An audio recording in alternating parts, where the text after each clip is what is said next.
Alors ça y est, félicitations avec toutes les vidéos précédentes, avec tout ce que tu as appliqué au sein de cette formation.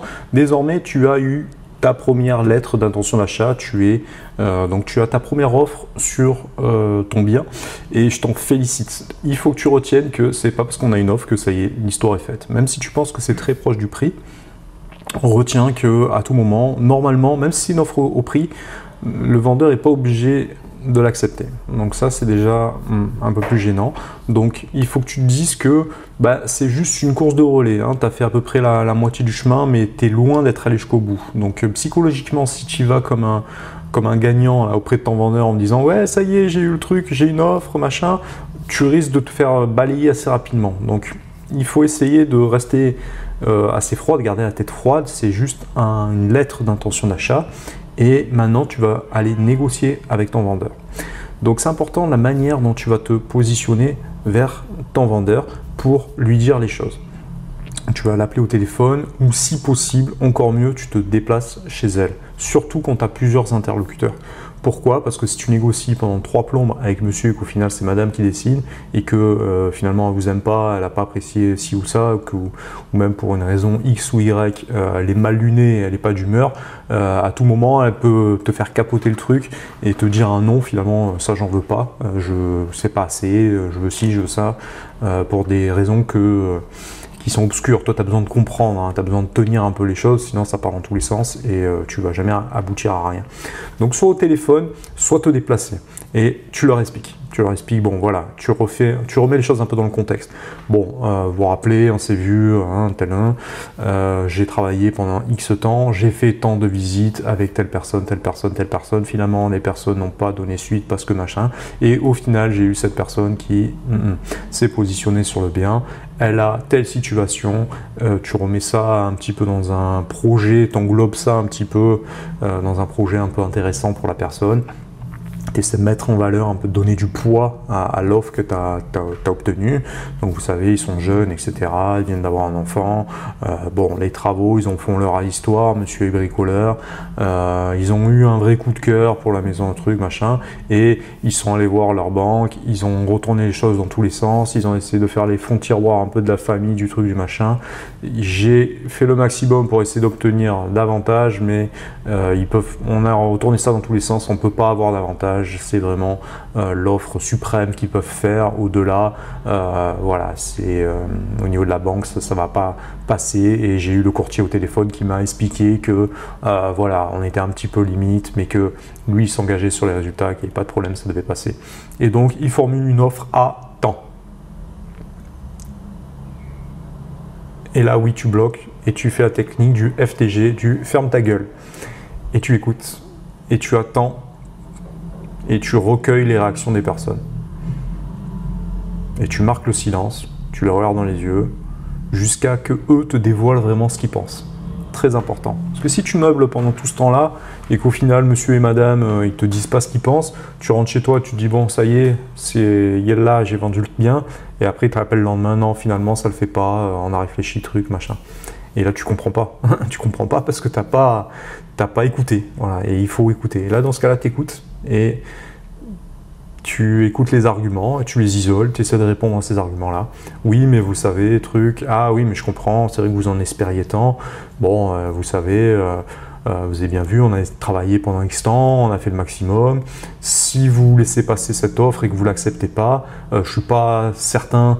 J'ai bien peur qu'on n'ait pas d'offre avant encore 2-3 mois. Est-ce que ça vaut le coup d'attendre 2-3 mois? Bon, je connais votre projet en plus, hein, je sais que vous n'avez pas trop intérêt à attendre.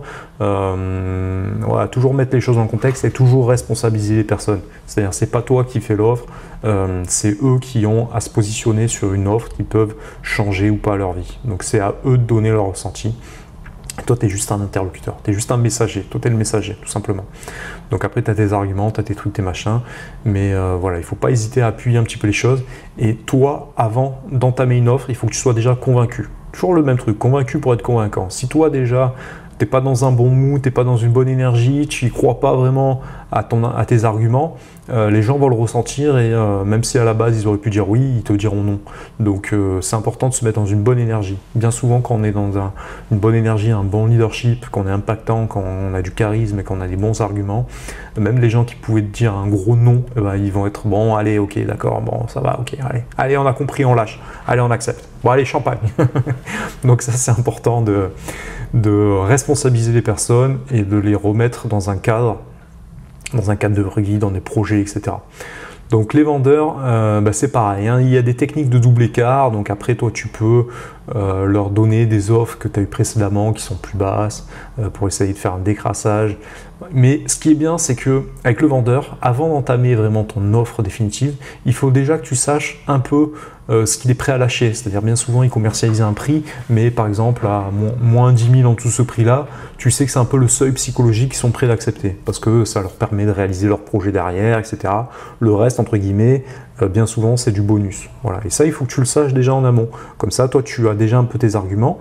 Et en connaissant le seuil psychologique, tu sais déjà si ça vaut le coup d'appuyer fort ton argumentation ou pas. Si tu sais que dans tous les cas, c'est perdu d'avance, on va quand même aller au charbon, hein, on fait quand même le maximum pour faire aboutir cette offre-là, mais on va pas non plus se fâcher avec le vendeur, tu vois, il faut que tu essaies de garder quand même un équilibre.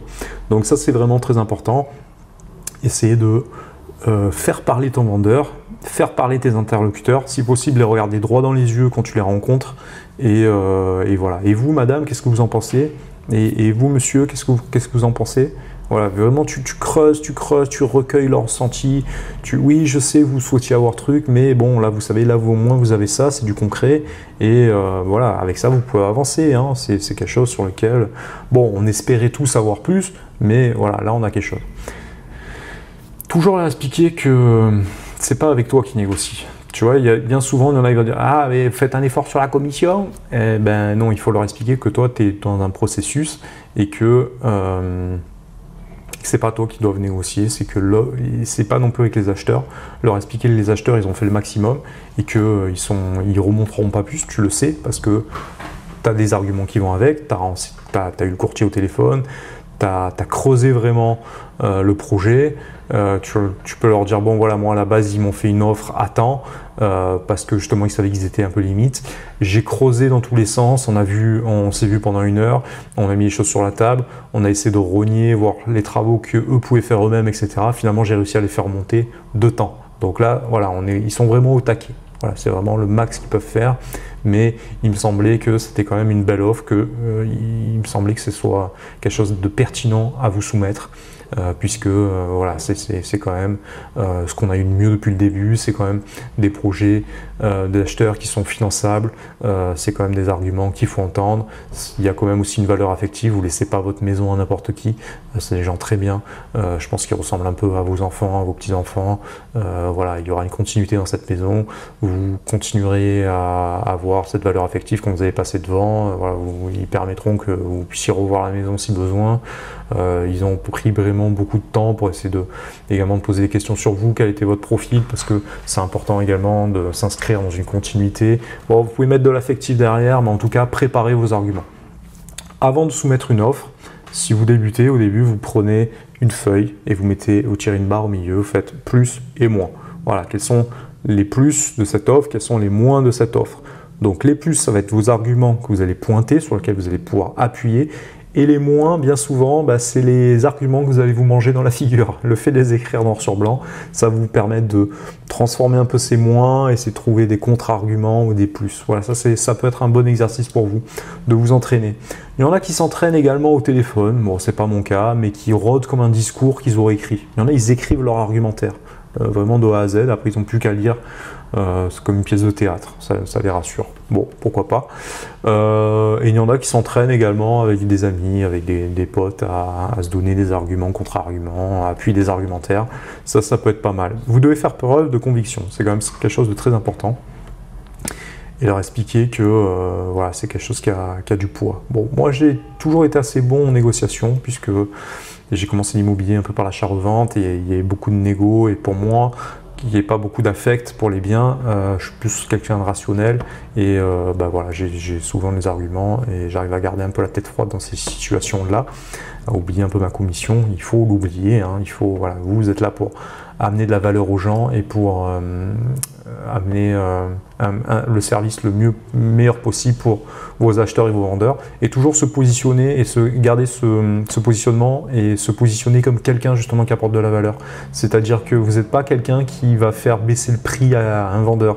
Non, vous êtes quelqu'un qui a fait un travail de qualité, qui a vérifié le truc et qui conseille au contraire le vendeur en lui disant bon, ça serait peut-être bien. Hein, on a essayé pendant X temps, moi ça ne me dérange pas hein, d'essayer encore pendant les mois qui viennent.